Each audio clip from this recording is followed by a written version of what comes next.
father was a guiding boy, that's why I'm a unionist, I'm a unionist, I'm a unionist. Amanda! Amanda! ¡Viva TUED, viva! ¡Viva! TUED es una creciente red internacional de sindicatos que trabajan para avanzar en el control democrático y la propiedad social de la energía, de forma que se promueva soluciones a la crisis climática, se aborde la pobreza energética y se resista la degradación tanto de la tierra como de las personas y los pueblos. A finales de 2022, 70 líderes sindicales de 7 centrales nacionales, 24 sindicatos y 3 federaciones sindicales internacionales, representando en total a 27 países, se reunieron en Nairobi, Kenia, para el lanzamiento de TUED Sur.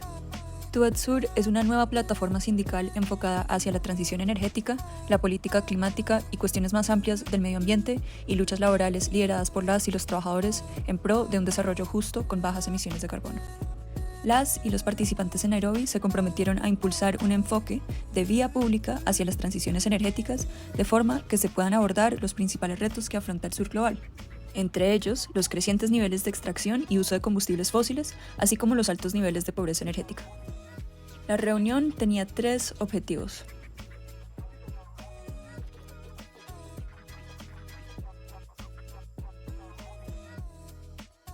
1. Crear una plataforma para la cooperación sindical en cuestiones de transición energética, protección climática y sostenibilidad. 2. Construir un acuerdo general en torno a un análisis claro y basado en hechos de las coyunturas actuales e identificar retos. Y 3. Comprometerse a desarrollar una alternativa de vía pública anclada en la defensa y la expansión de la propiedad pública de los sistemas energéticos y las cadenas de suministro esenciales. ¿Qué es la vía pública? Un enfoque para la transición a un sistema energético con bajas emisiones de carbono, que incluye el restablecimiento de la plena propiedad pública de la energía, incluidas las cadenas de suministro esenciales. Planificación energética a largo plazo, un enfoque cooperativo y de toda la economía orientado hacia la descarbonización. Un mandato de bienes públicos para los servicios públicos recuperados y los existentes de propiedad estatal. Desmercantilización, acabar con la energía con fines de lucro y virar hacia la conservación y la eficiencia energética. Control democrático, participación popular verdadera en todos los niveles. Pluralismo tecnológico, basado en hechos y en la investigación rigurosa. Y finalmente, financiación pública, uso del capital para reconstruir los activos y las capacidades estatales.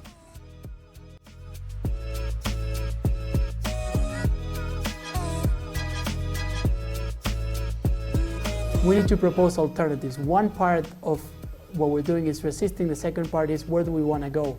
And that's why these meetings are so important, because it's where we want to go has to be shaped by the realities we have in our countries, but also in our regions and more broadly in the global south. Thinking of that alternative, thinking of what we call this public pathway in very concrete terms as well as in broader terms is very, very important in order to challenge this green structural adjustment, and I think what we're doing here is going to feed back to those struggles that we have locally. Public-private partnership really do not work in the interest of the people, especially when it comes to provision of public services and goods. So I want to agree with my comrade who noted that for us as Public Service International, we don't encourage issues of privatization or privateers coming into provision of public services. What do you mean by green growth? Why are we actually opposing the word green growth? What is green structural adjustments? How do they actually relate to the former structural adjustment programs? This gives us that leverage to be able to adequately engage with our policymakers. En fait, les PPP, c'est une forme de privatisation déguisée. Des fois, il faut clarifier ces notions-là. C'est quoi le PPP? Le PPP, c'est de réduire artificiellement la dette publique. Et donc, la réalisation, la conception, réalisation et gestion, c'est confié au secteur privé. And I think that we must, as workers and as citizens and as communities, begin to discuss how to develop a framework within which we can put or we can situate the public pathway we are talking about. In response, KPTU adopted the demand for public-centered just transition and has focused on building a solidarity within and outside the Union for climate response, and has been discussing ways to promote international solidarity with KCTU. As it is predictable that renewable energy will replace coal power, which has been operated in the public sector, privatization of renewable energy in collaboration between the government and large private companies is taking center of debate in the energy sector in Korea. In response to this, KPTU is demanding integration of 6 divided public power generation corporations into one public energy corporation in order to expand public-centered renewable energy. What is the best pathway that we need? We need, as indicated, we need to integrate the regions. The regional energy policies must be brought together so that they can take into account the sustainable technologies. We have discussed about the various and shortfall. We also need to use the power pools, East African power pool, South African power pool, Central Africa, and the rest. We also need to focus as unions in using the economic blocks that are there.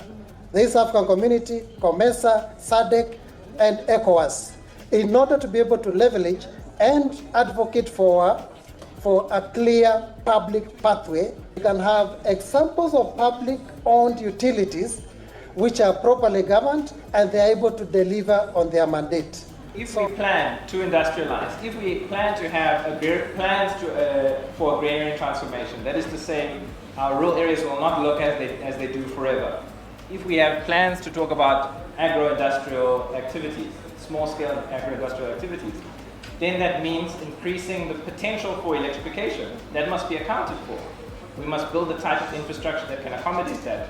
Eventually, they must be connected into the national grid, as is the case in virtually every industrialized country.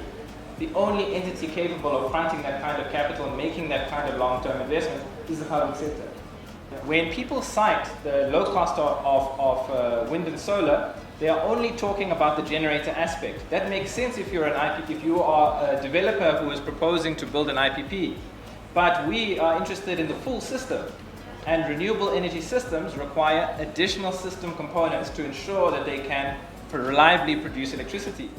The link that I want to make to unbundling here is this, is that when people talk about grid flexible technologies, they also talk about the financial packages that can be arranged to incentivize private investment in these new types of services.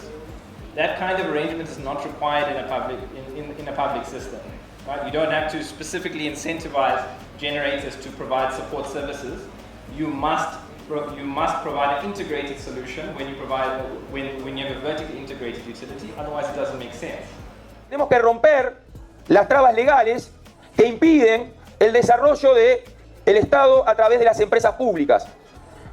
Las empresas públicas en Uruguay no pueden invertir porque tenemos el manual del Fondo Monetario Internacional que toda inversión se tiene que hacer en el año, se registra con los criterios de caja que se llama. Los privados, el capitalista, amortiza su inversión en muchos años. Hay que cambiar el manual de cuentas públicas del Fondo Monetario Internacional. Pensar una estrategia, como John mencionaba en su documento, de unidades público-público, en nuestro caso con empresas públicas de mayor porte de otros países, para poder adquirir las tecnologías necesarias para el desarrollo. Trabajar en la gobernanza de las empresas públicas, rompiendo la corrupción, luchando contra el cuerpo gerencial, democratizando las empresas públicas.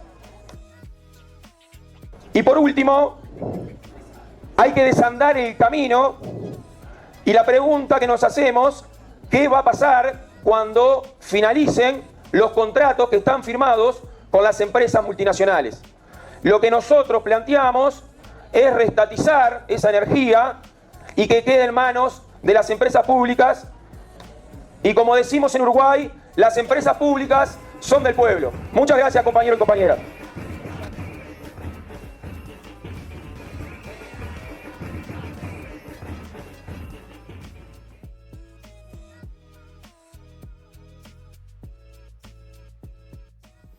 It's very important for Global South trade unions to define their positions, right?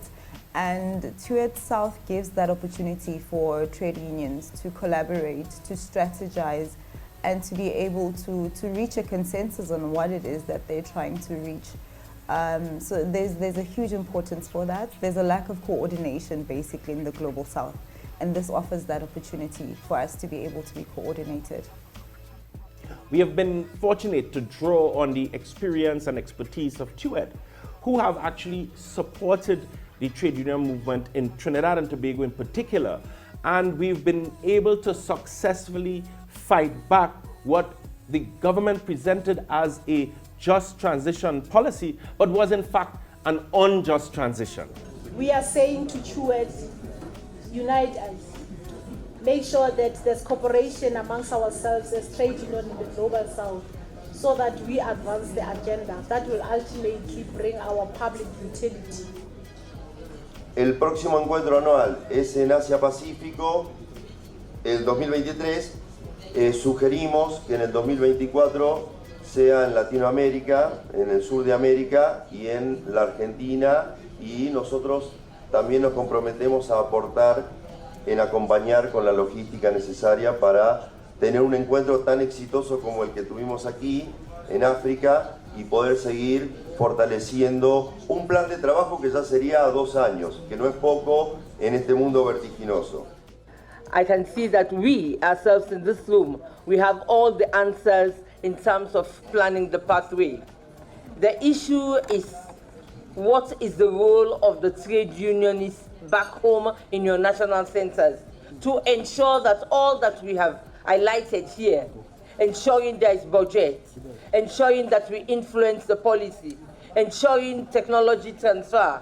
What do we do as trade unions? That's my question I've been asking myself while sitting down. And I said to myself, we must go back home and ensure we're filling the gaps. Este encontro reveste-se de capital importância porque tivemos aqui um desfile de experiências, de boas práticas, de luta, de desafios. Seguindo a linhagem de que cada país tem sua especificidade, é muito bom ter um trabalho de casa primário. Aqui viemos ter a intenção e o lançamento da TUED Sur. E ao retorno, obviamente que temos que sentar e conceber o nosso plano de intervenção estratégico em todas as dinâmicas. Divulgação dos resultados aqui obtidos, definir plataformas de apoio a esta iniciativa da TUED e quais são os passos que nós podemos dar com muita cautela, muita determinação, de modo que consigamos atingir os objetivos que todos nós pretendemos. Many of you are here for the first time in a TUED meeting, others maybe for the second or third time. I think the first time I went to a TUED meeting was in 2013. And then I participated in a number of TUED meetings, both in New York and outside New York. And so I'm not sure if all of you are aware of the importance of this moment. We cannot deny that TUED has been making a lot of effort to include Southern trade unions. First, by translating its documents. Second, by providing translation to the meetings. And third, for setting up TUED South.